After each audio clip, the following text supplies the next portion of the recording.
ஜானகி கிட்ட செல்லம்மா போயிட்டு கூப்பிடுறாங்க. "அத்தை சாப்பிட வாங்க அத்தை" அப்படின்னு சொல்லிட்டு. "இல்ல, இல்ல எனக்கு இப்ப சாப்பாடு வேணாம். நான் அப்புறம் சாப்பிட்டுக்கிறேன். நீ போ" அப்படின்னு சொல்றாங்க. அத கேட்டோனே செல்லம்மா சொல்றாங்க, "உங்களுக்கு பிடிச்சதெல்லாம் சமைச்சிருக்கேன் அத்தை. கண்டிப்பா வந்து சாப்பிடுங்க வாங்க" அப்படின்னு சொல்லிட்டு. "இங்க பாரு செல்லம்மா, நீ இங்கேருந்து போ" அப்படின்னு சொல்லிட்டு பூ கட்டிக்கிட்டே சொல்றாங்க. செல்லம்மா பயங்கரமா ஃபீல் பண்றாங்க. "இன்னும் ஒரு 1/2 அன் ஹவர்லயாவது வந்துடுறீங்களா? வரேன், வரேன் போ" அப்படின்னு சொல்றாங்க. அங்கருந்து செல்லம்மா வராங்க. வருத்தப்பட்டுட்டு வராங்க. அப்ப சித்து இருக்காரு. "என்னாச்சு செல்லம்மா? ஒரு மாதிரி இருக்கீங்க" அப்படின்னு சொல்லிட்டு கேட்குறாரு. "இல்ல, நான் போயிட்டு அத்தைய சாப்பிட கூப்பிட்டேன். அவங்க வரமாட்டேன்னு சொல்லிட்டாங்க. எனக்கு ரொம்ப கஷ்டமா இருக்கு சார். அவங்களுக்காக தானே இதெல்லாம் சமைச்சேன். ஆனா அவங்க வேணான்னு சொல்றாங்க" அப்படின்னு சொல்றாங்க. அத கேட்டோனே சித்து சொல்றாரு, "செல்லம்மா மணி இப்பயே 2 இன்னும் 1/2 அன் ஹவர் ஆகணும். டைம் ஆயிடும்.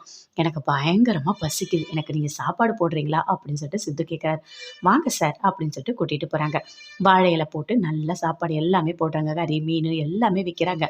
பார்த்தோனே சூப்பரா இருக்கு. நல்லா இருக்கு. "இன்னும் கொஞ்சம் வைங்க செல்லம்மா" அப்படின்னு சொல்லிட்டு கேட்டு கேட்டு வாங்கி சாப்பிட்டுட்டே இருக்காரு சித்து.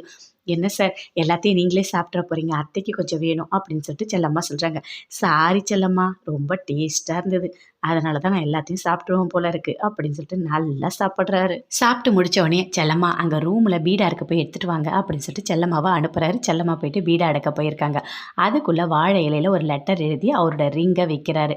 செல்லம்மா வராங்க. வந்து அந்த இலைய எடுக்கும்போது பார்த்தா அதில ரிங் இருக்கு. அத பார்த்து பயங்கரமா சந்தோஷப்படுறாங்க. "நல்லா சமைச்சிருக்கீங்க. அதனால உங்களுக்கு இந்த ரிங்" அப்படின்னு சொல்றாரு. அத போட்டுக்கிட்டு ரொம்ப சந்தோஷமா இருக்காங்க. "அத்தை வாங்க அத்தை சாப்பிட" மறுபடியும் போயிட்டு ஜானகிய கூட்டிட்டு வந்து சாப்பாடு போடுறாங்க. எல்லாமே வாழை இலையில வைக்கிறாங்க. அத பார்த்தோனே பயங்கரமா கோவம் வருது ஜானகிக்கு. "உனக்கு ஒண்ணு தெரியுமா? நான் இதெல்லாம் சாப்பிடுறதே கிடையாது" அப்படின்னு சொல்றாங்க. "உங்களுக்காக தான் அத்தை, உங்களுக்கு பிடிக்கும் தான் நான் செஞ்சேன். எனக்கு பிடிக்கும் ஓகே. ஆனா நான் இப்ப சாப்பிடுறது இல்ல. எனக்கு வெறும் தயிர் சாதம் போடு" அப்படின்னு சொல்றாங்க. அத கேட்டோனே செல்லம்மா பயங்கரமா ஷாக் ஆகுறாங்க. தயிர் சாதம் சாப்பிடுறாங்க. சாப்பிட்டுட்டோனே அப்படியே ஃபீல் பண்ணிட்டே போறாங்க. "அத்தை எதுவுமே சாப்பிடலங்க. வெறும் தயிர் சாதம் தான் சாப்பிட்டாங்க" அப்படின்னு சொல்லிட்டு.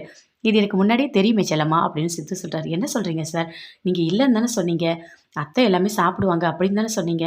"இல்ல, எனக்கு நல்லா நான்வெஜ் சாப்பிடணும் போல இருக்கு.